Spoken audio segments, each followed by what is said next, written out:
A special edition of your WCBI News at 5 starts now. Good evening, everyone. Thank you for joining us for this special edition of WCBI News at 5. We are live this evening along Railroad Street in Columbus, one of the hardest hit areas of Saturday's tornado. All up and down this street, you see people here trying to clean up or salvage just anything they can from their homes. Many of these houses are uninhabitable, like the one you see behind me just next door. I met a couple of men earlier who were here clearing out and trying to salvage anything they could from their mother's home, who they tell me was here Saturday when this happened. Now, there are some new numbers coming in on the damage in Columbus. Assessments are still being conducted, but according to the most recent numbers from Lowndes County EMA, 250 structures are estimated to be damaged in the city of Columbus. Now, those include homes and businesses. Some of them have been damaged. Many of them are destroyed. 23 people were injured in Saturday's twister, and unfortunately, one person was killed. The other big problem in Columbus is flooding. We started on Friday night doing water rescues. We are also doing water rescues this morning.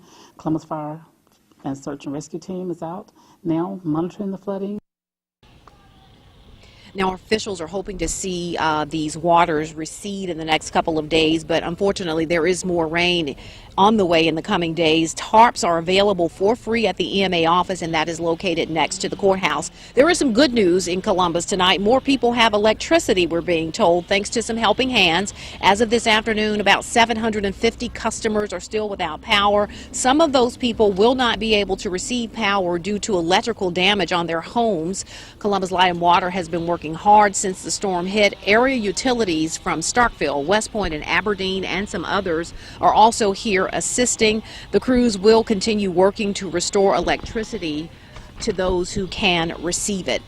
Now, of course, Saturday's tornado has left many streets and neighborhoods looking like obstacle courses. Trees and debris stood in the way of rescue and city crews who were trying to do their jobs. Our Riley Livingston has been out today looking at some of that damage and what they're doing to restore things in neighborhoods. She joins us now live. Andrea, I'm here on Shepherd Road, where earlier today city crews were working hard to remove debris and trees from the street. I'm going to step out of frame for just 1 second. As you can see, the road is now pretty clear, but it has taken a lot of hard work to get to this point.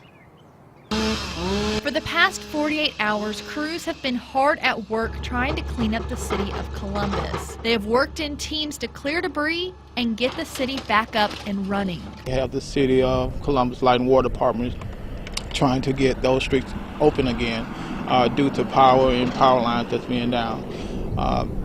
We are trying to make sure that these streets are passable for our citizens. I understand it's a burden on everybody. We're trying to just clean it up as fast as we can.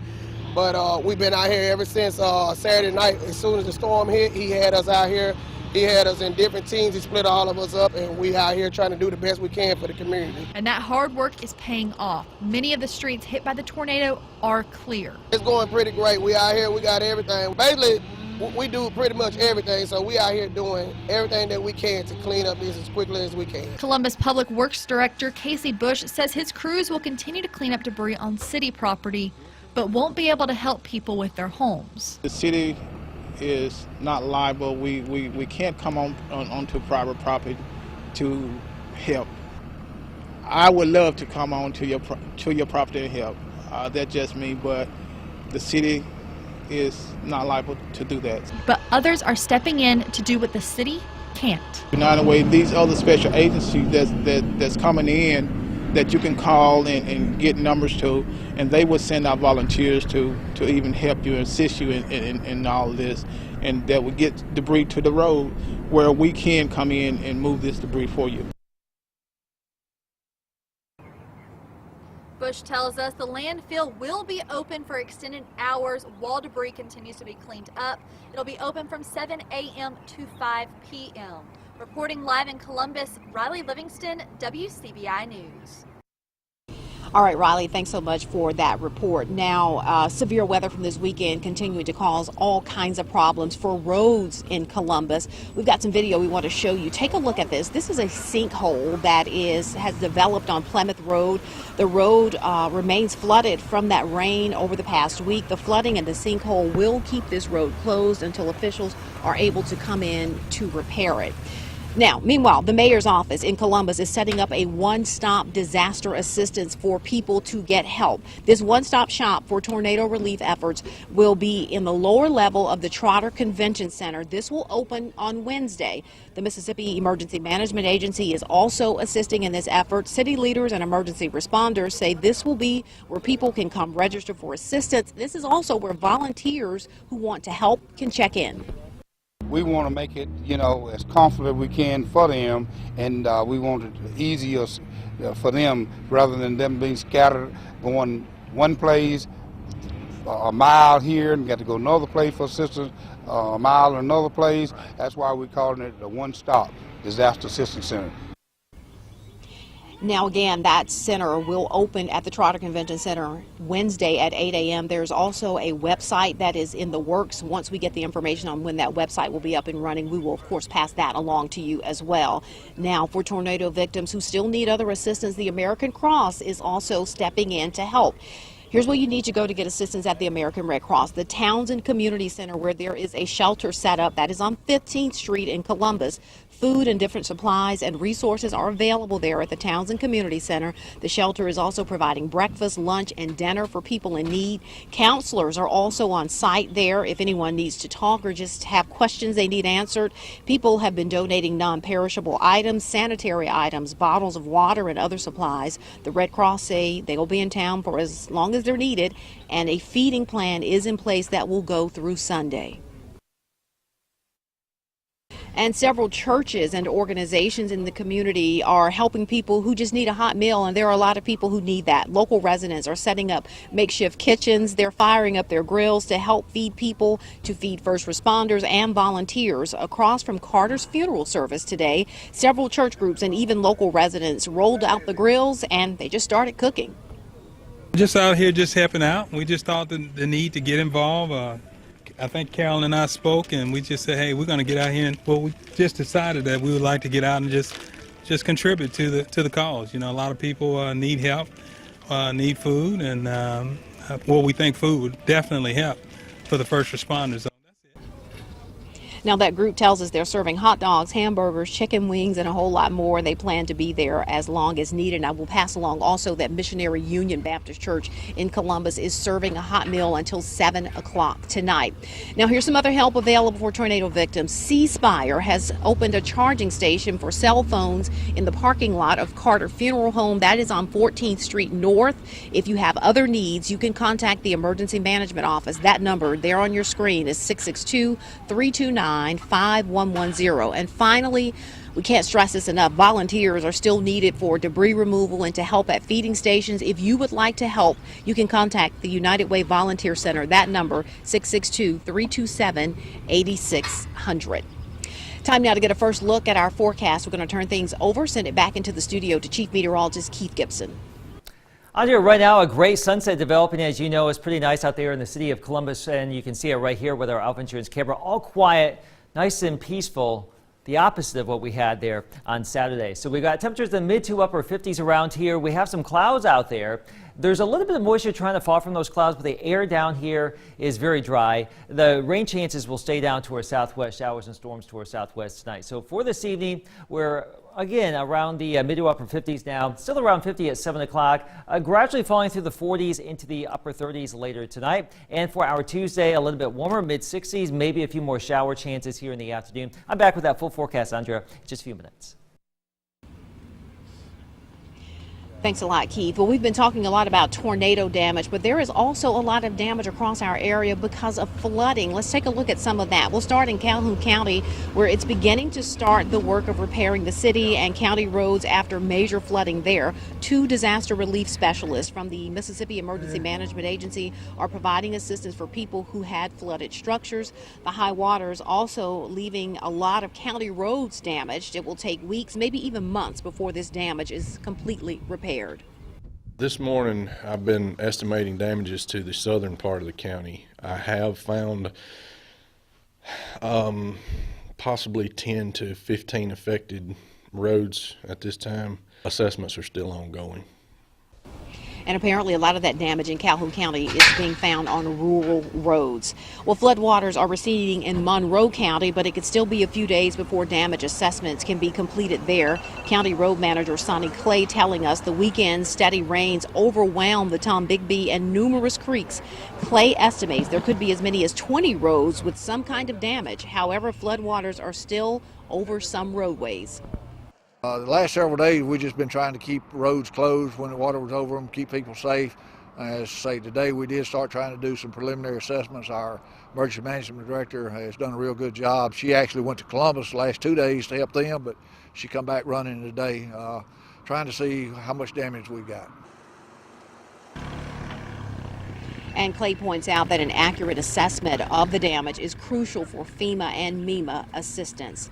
Well, as we've been showing you over the past couple of days, there's a lot of damage from both flooding and tornadoes across our area. Mississippi is under a state of emergency, so there will likely be some help coming financially soon for people who've been affected by these disasters. Emergency management officials, though, are also encouraging residents to reach out to their insurance companies. They say that it's important for you to document your damage. That means getting photos and videos and even taking really good notes. If you have a damaged home from the tornado or the flood, you need to make sure you take pictures or videos of all the damages and call your insurance company. Make sure your insurance company, if you don't have any insurance, if you just have renter, if you're a renter and you have renter insurance, you do the same thing. Now, even if you don't have insurance, Lauren says there is some help available out there for you. She says it will be up to you to contact volunteer agencies to see if assistance or funding will be available. All right, when we come back, we're going to take a look at some other stories we've been covering today. You're watching a special edition of WCBI News at 5. Welcome back, everyone, to this special edition of WCBI News at 5 as we're covering the cleanup from tornado. We do want to give you a look at some other stories that we are covering across the area. 3 Lee County school buses collided in a chain reaction crash today. The accident happening this afternoon on Highway 145 between Saltillo and Guntown. Lee County School Superintendent Jimmy Weeks telling WCBI that one of the buses had to suddenly brake for a car. This caused 2 other buses to hit each other from behind. No injuries were immediately reported. Weeks believe this was a low-speed crash and the accident remains under investigation. Lamar County, Alabama law enforcement believe an escaped inmate may have left the area. Sheriff Hal Allred says 33-year-old Jimmy Randolph was taken to a doctor's office for treatment and overpowered a jailer. Another inmate was also injured in the melee. Randolph is a white male, about 6 feet tall. He now has a shaved head and blue eyes.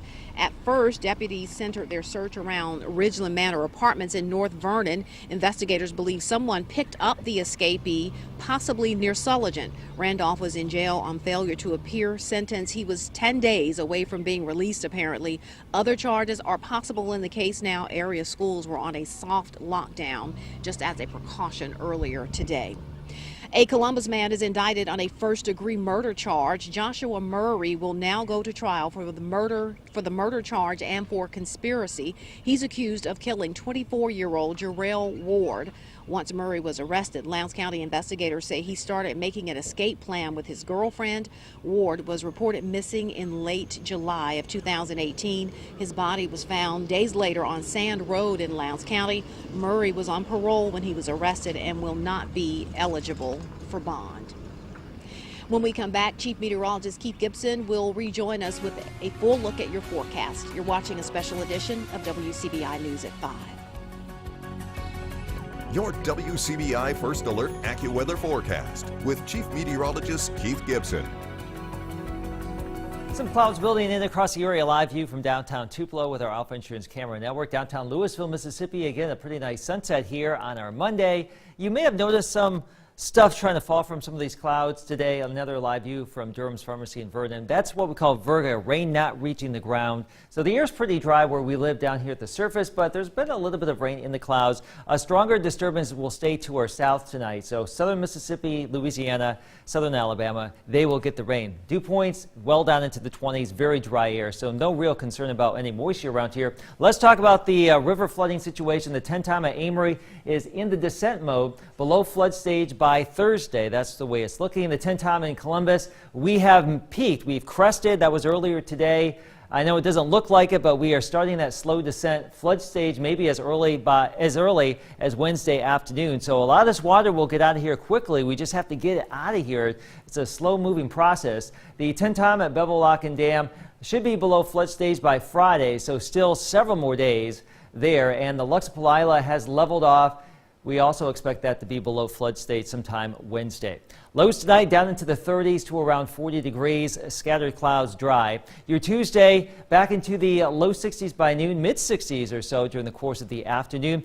Notice how this disturbance zips away tonight. We'll start off our Tuesday with a lot of sunshine, but clouds start to fill back in. Can't rule out a stray shower tomorrow. Again, the better rain chances to our south, and also rain opportunities as we get into the middle of the work week for your Wednesday. Maybe a slightly better chance Thursday. Also some rain possible Friday, Saturday. 60s to around 70 for the next couple of days. 50s Saturday, maybe only 40s on Sunday with a cold rain around here, and perhaps struggling to 40 by Monday. So there's a look at your AccuWeather 7-day forecast. Coming up next, stay tuned for this. We have a recap of what we've been through, plus a look at all of the recovery efforts. Stay tuned.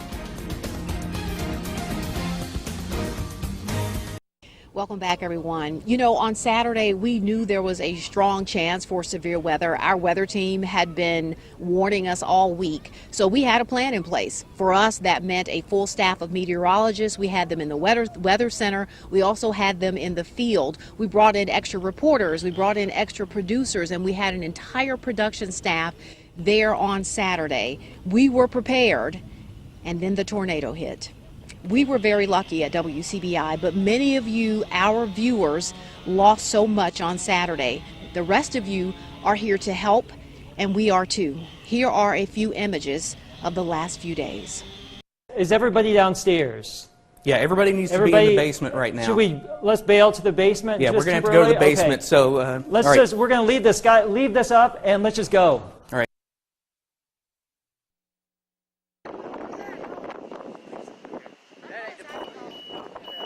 Okay, everybody, it's dark. We're in the studio. Chief Meteorologist Keith Gibson here. We are in the aftermath of what looks to be a tornado situation here in Columbus. We lost a lot of our power. We're trying to get our power back on. Tear down the house that I grew up in. I'll never be the same again. Take everything that I've collected, throw it in a pile. Bulldoze the woods that I ran through. Everybody was just walking around the streets. There were neighbors out, residents out, and they were all going into the houses and yelling and saying, you know, is anyone in here? Can we help anybody? Just trying to find the people that may have been injured. The old car that I love the best. Inspections due and it won't pass the test. It's funny how I have to put it to rest, and how one day I will join it. I remember crying over you. One fatality has been confirmed as a result of a person being injured in Columbus in this storm today. Also spoke with Columbus Light and Water General Manager Todd Gale. 4,700 people in Columbus without power.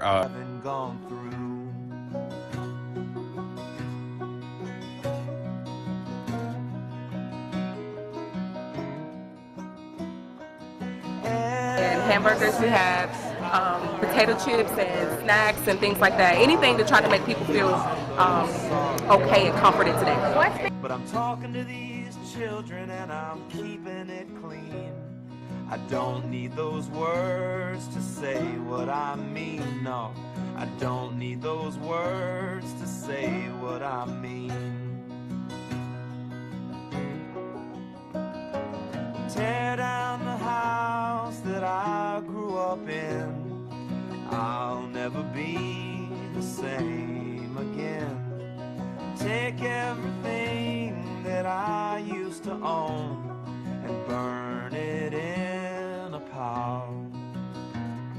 And bulldoze the woods that I We also want to give a big thank you to you, the viewer. We appreciate your support and bearing with us today. Your prayers are greatly appreciated. We will see you back here tomorrow. From the whole entire staff here at WCBI, good night. Stay with us, everyone. We'll be right back to wrap up. Well, there is a lot of destruction, but also a lot of hope along railroad streets. For all of these tornado victims, they are in our thoughts and prayers, and we wish them well. Your CBS Evening News is next. We'll be back in the studio at 6 o'clock.